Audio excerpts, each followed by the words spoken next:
planning organization for the Dallas-Fort Worth region. My boss is the director of our transportation department, Mr. Michael Morris, and I'm here on his behalf. And also other staff that works on this project.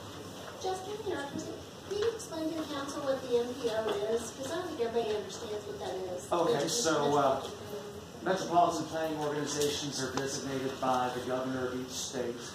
We are the primary body with which federal and state funds for transportation come to be distributed and allocated to a number of transportation projects. They can be on the roadway side, the rail side, bicycle pedestrian facilities, freight projects, a whole number of different programs.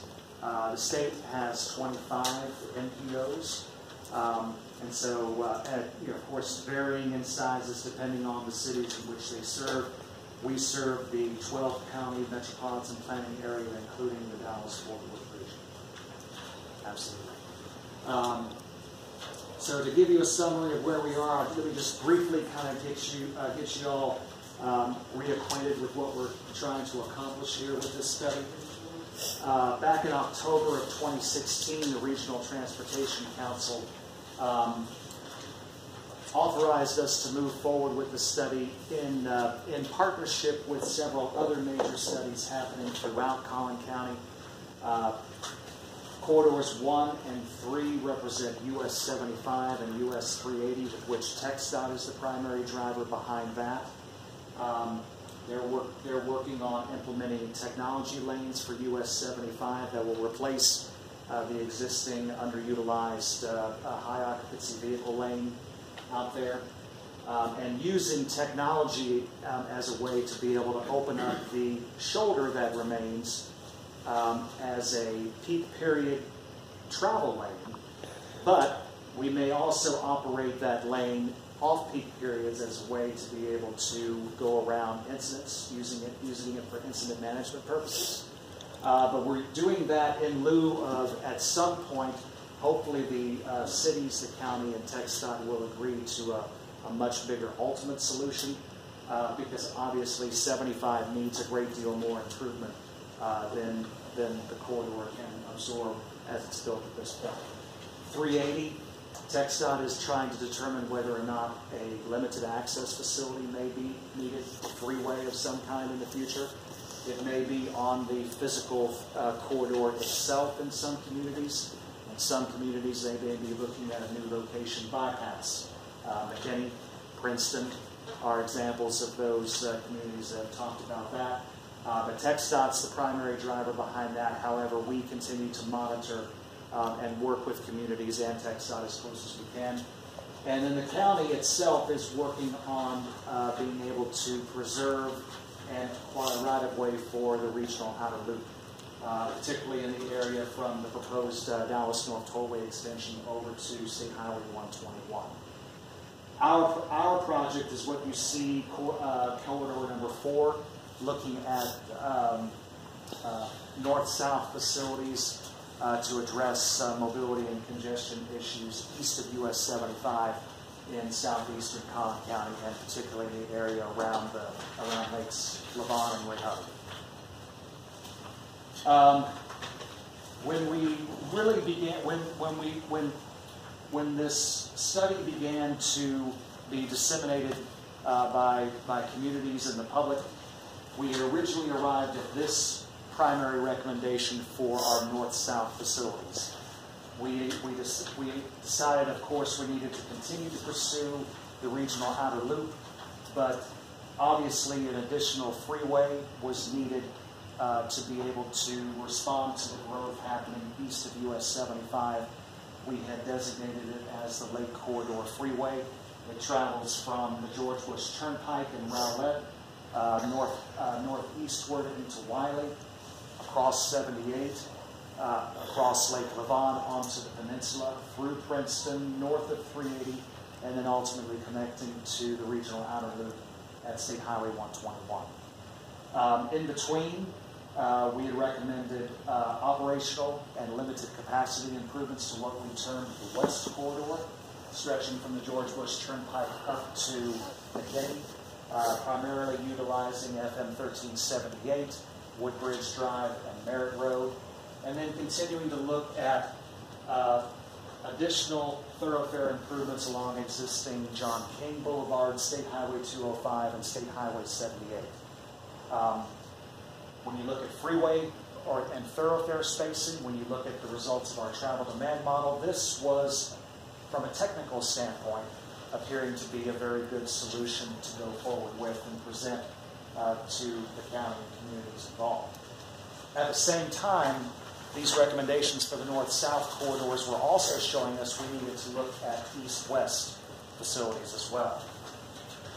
We couldn't add freeways in the east-west direction, and so we determined that the best thing to do was to try to feather capacity improvements along existing thoroughfares wherever we could. There are large gaps in the system, particularly in the areas of Rowlett, Saxe, Murphy, and Wylie. So we wanted to try to fill in areas where those gaps existed, make these arterials as continuous as possible. And we also found that State Highway 78 just opened. It's beautiful. It's a six-lane thoroughfare. But by 2040, we were seeing that it would not be sufficient to handle the growth in traffic that was going to occur between now and 2040. We identified that it was necessary to look at an additional crossing over Lake Ray Hubbard to add to the choices for east-west travelers between I-30 and 78 in the future. The new Lake Ray Hubbard crossing would connect on the east side to John King Boulevard and then on the west side to an existing roadway in Wylie called Allen East Drive. It was thought that if we could somehow extend it east and connect it to Renner Road, that it would be a great alternative to FM 544, and it would allow people to be able to access the growing economic centers of Telecom Corridor, State Farm headquarters, and the Plano area as that continues to expand. We saw that this combination of freeway and thoroughfare recommendations provided great benefits to the county. We were seeing congestion delay benefits compared to what we had already planned for in our long-range transportation plan of up to 23%, which is really significant when you consider that even after we spend all the money that is allocated in our Metropolitan Transportation Plan, the overall annual cost of congestion for the region will still nearly triple, because we're growing from a region of 7.5 million people today to over 11 million people by 2040. And it was absolutely necessary, certainly in Collin County, the fastest growing county in the nation, to make sure that we were applying as much investment as we possibly could in this area. Now, this study is very different from a lot of other studies that we've done in the past. The idea was it was a needs assessment, trying to identify those general locations where it was important to investigate adding or expanding new facilities over time. Our intention was to discuss this with individual cities and the county to be able to get some general consensus on bringing these facilities into the long-range transportation plan, where then TxDOT, the county, or other transportation providers would then provide or develop a more intensive study to identify where an alignment is going to be, how much capacity will it have, where will interchanges be, things like that. But when the public began to hear about some of our recommendations, a lot of misinformation occurred, a lot of confusion occurred. A lot of people felt like some of these recommendations that we were coming up with were ready for construction. And that is absolutely not the case. We're very, very early in this process, but it's necessary for us to identify how we address the needs so that in our long-range transportation plan, then that provides the authorization for transportation providers to start moving forward on these projects, where there's continued planning, continued negotiation, continued changes.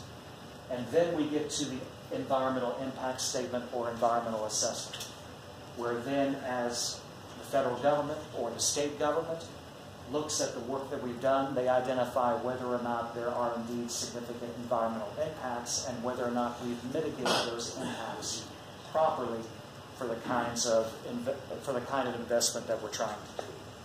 So we wanted now, as a result of some of the public input that we've had, to be able to come out to public meetings, to meet with individual cities, and have more intensive discussion over these recommendations. So since we visited with you back in November, a lot has happened, particularly in regards to our proposal for the Lake Corridor Freeway.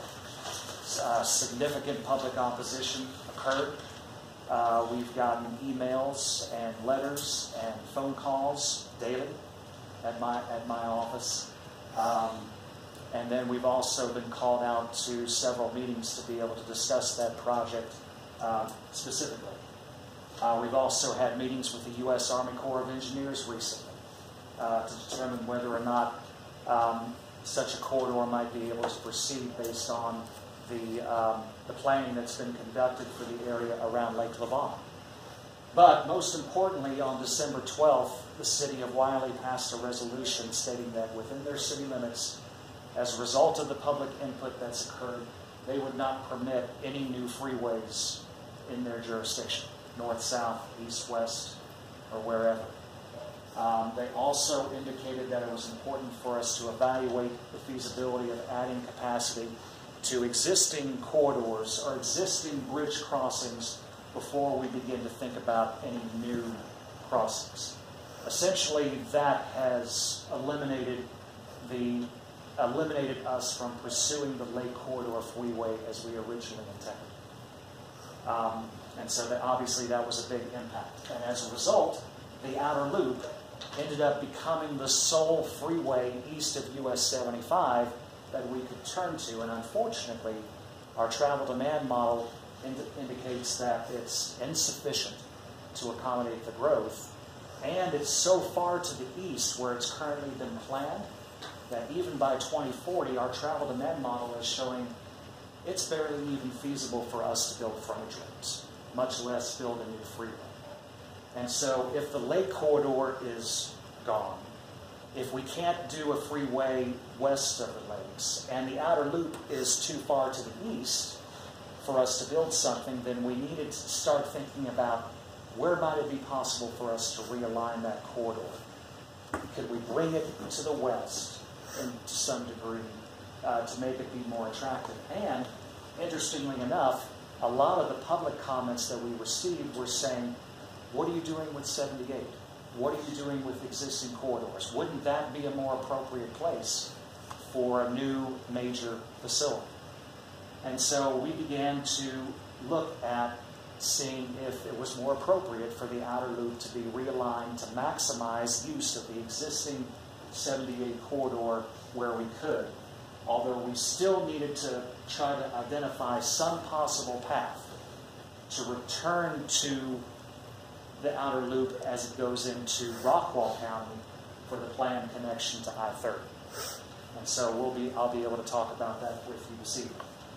And then in terms of our east-west arterials, where we had originally identified a technically preferred alternative, we did hear back from the city of Murphy on January 2nd, where they passed a resolution opposing our planned extension of Renner Road, particularly in the area between Murphy Road and McCreary Road. I was traveling through an existing neighborhood, and although I think the meeting was really good in that they understood why we were suggesting it, they just said, man, you're 20 years too late. If only we could have talked about this at that point in time, then something like that might have gone forward. However, the city of Wylie is still very interested in us pursuing, looking at this Hensley-Alanis-John King connector, the proposed roadway across Lake Ray Hubbard. Even with that gap between Murphy and McQuarrie Road now in our recommendations, there's still a great benefit to that road. because it helps to distribute east-west traffic among multiple facilities, because 544 is already congested. We need to find other opportunities to reroute the east-west traffic that's out there, and that's going to continue to grow over time. And what the new Lake Ray Hubbard crossing does is it mitigates the need for us to add additional improvements to 78. We want to take advantage of the roadway that's just now completed and use that, for its maximum design life however we can. So I think that's particularly important, as well as 66 was improved a little over a decade ago. From an asset management standpoint, we need to increase the functionality and usability of our assets. And so if we can build another project, another parallel corridor that helps us with that, we believe that that's a good thing. So we've now arrived at this new map as of this month that shows our recommendations. The corridors highlighted in solid red are what we call technically preferred arterials, meaning that either through resolutions passed through local governments during our process or our communication with these individual cities, they've signed off on us incorporating those projects in our Metropolitan Transportation Plan. The facilities highlighted in dotted red are recommendations for new or expanded thoroughfares as a result of our study. Some of them are already existing. Some gaps still exist in other areas, but we did address specifically no longer showing the extension of Renner Road in Murphy. But you can see that the red lines as they are provide these longer distance continuous thoroughfares that mean to feather improvements or feather that volume over a number of different facilities, because the growth demands that there's alternate choices compared to what's out there today. And we need to do that not only west of the lakes, but also east of the lakes. What was originally the Lake Corridor Freeway has now been revised to a thoroughfare, and it's really two thoroughfares. One is corridor number 1, basically along the same alignment, stretching from State Highway 121 across US 380 down the peninsula, but then connecting over the existing Lucas Road Bridge, FM 3286, to then connect with FM 1378. That comprises one corridor. The other is what's called corridor number 5, which, when you combine this with corridor number 2, you now are forming an arc or a loop around the cities of Parker, Murphy, Wylie, Rowlett, allowing again for this continuous movement along a major facility. But that falls along generally the existing alignments of Kramer Lane, Troy Road, to come to a new interchange at the George Bush Turnpike between Merritt Road and the Liberty Grove Merritt Connector. One other thing that's important to point out is these arterials could be 4 lanes or 6 lanes, depending on local consensus. Obviously, with the growth that's coming here, we would like it for it to be 6 lanes, but that's not feasible in all locations. So our recommendation is that each of these red lines be at least 4 lanes divided so that there's some benefit on these various corridors. In solid blue is the current planned location of the regional outer loop. We would recommend that would still proceed because it's been planned. We want to continue to try to preserve right-of-way where we can, but we still want to investigate the other option of realigning the outer loop to the 78 corridor. What this does is it shortens the overall length. It allows the outer loop to access existing corridors where existing trips are taking place, more population centers, more economic activity, and then providing better connections to these connecting facilities like 121, US 380, and others. That's not going to be recommended in our long-range transportation plan as a distinct project at this time, but one that we want to keep in what we call our illustrative map, so that between now and our next Metropolitan Transportation Plan, after discussing with you and other communities and the public, that maybe this is a possible replacement option that we could explore. And the reason why we wanted to look at this is because when you go back nearly 13 years now, to 2005, when the county was studying the regional outer loop, they were looking at multiple corridor options. They were looking at alignments both to the north and south of Blue Ridge. And even though the corridor north of Blue Ridge was ultimately selected, when you take a look at the corridor evaluation, in every aspect other than public input, the sentiment of those items was exactly the same. The one thing, though, that we have to keep in mind is 13 years ago, the sentiment in regards to public input or the conditions out here were very different. The regional outer loop was being considered then as a toll road. A lot of the growth that we see now hasn't moved out that way, and it's really starting in earnest. But, again, it's so far to the north and so far to the east, it's just not tying into areas where it needs to in order to become feasible for construction at any time in the near future.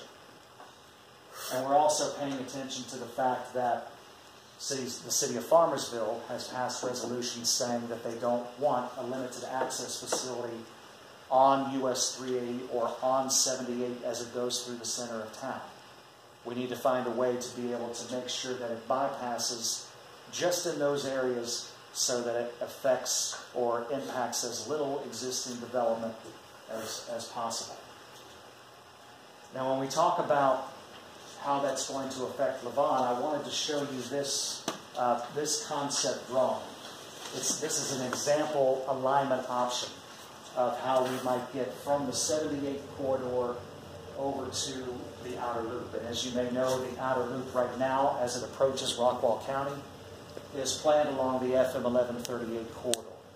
And so if this were to be favorable by the council and by the public in this area, our goal then is to figure out what alignment we can create, or what path is open to us between the State Highway 78 FM 6 intersection and the FM 1138 FM 2755 intersection.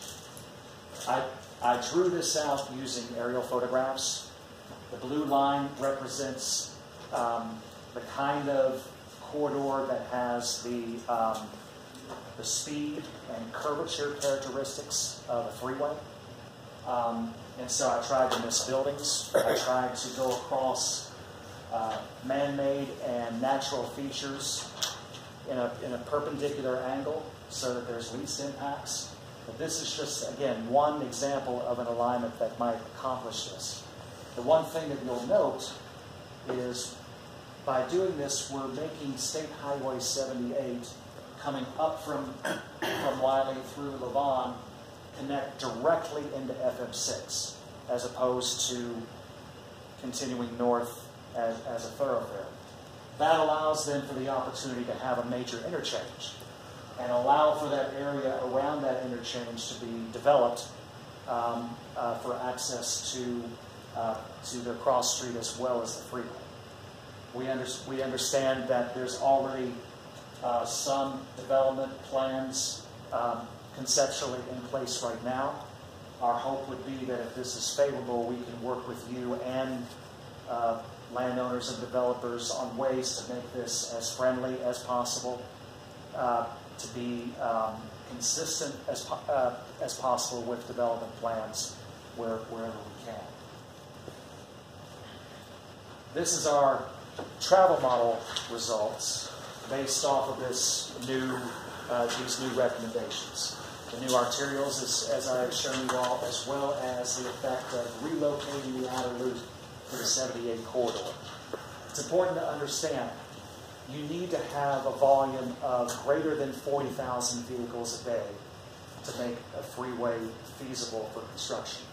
Along this entire alignment from State Highway 121 all the way to I-30, we have volumes that now exceed it, which is what we were hoping to see. This shows us that this whole corridor may be feasible for us to construct by 2040 because it's accessing more population, more trips, more economic activity. In fact, we actually approach 80,000 vehicles a day at the FM6 intersection, are close to 90,000 vehicles a day once we approach I-30. The other thing that this showed us is the Lake Corridor as a thoroughfare still attracted considerable volumes, but not to the point where it might overload that facility. This particular map shows changes in volumes. So any place where you see lines on the map shown in yellow, those are corridors where volume is actually less than what we had originally modeled it with just our long-range transportation plan recommendations. So this is helping, to some degree, reorient traffic along those facilities that may already be congested. It's also showing us, again, that a new crossing over Lake Ray Hubbard will still be necessary, especially with the Lake Corridor Freeway gone and with Wylie no longer permitting freeways. We can reconstruct 78 as a freeway. We need to keep it as basically it is right now. But by doing that and knowing the growth that's happening in this area, it's important that there be another crossing with connections on either side, John King to the east, Allen East, Hensley into Wylie on the west, so that it functions adequately as a reliever for 78 and FM 544. A lot of people will use this connection to go across the lake and come down the Lake Corridor thoroughfare to access the George Bush Turnpike.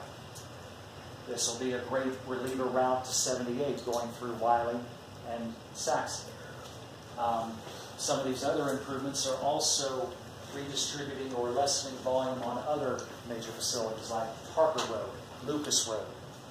And so again, distributing these benefits over as much or as large of an area as we can. Now, was this as good as what we originally had with the Lake Corridor Freeway? No. Because we had two freeways, and we had a freeway that was much closer to US 75 to help try to alleviate or connect or provide some benefit with that corridor. However, this does provide some good benefits for the future and over quite a large area. We still show a 16% in congestion delay reduction for Collin County, 34% reduction in Rockwall County. Other nearby counties are seeing pretty good reductions, but it's the best that we think that we can do in absence of the Lake Corridor. And so the idea behind this is it's important for everyone to understand there are consequences by not proceeding with the Lake Corridor as a freeway.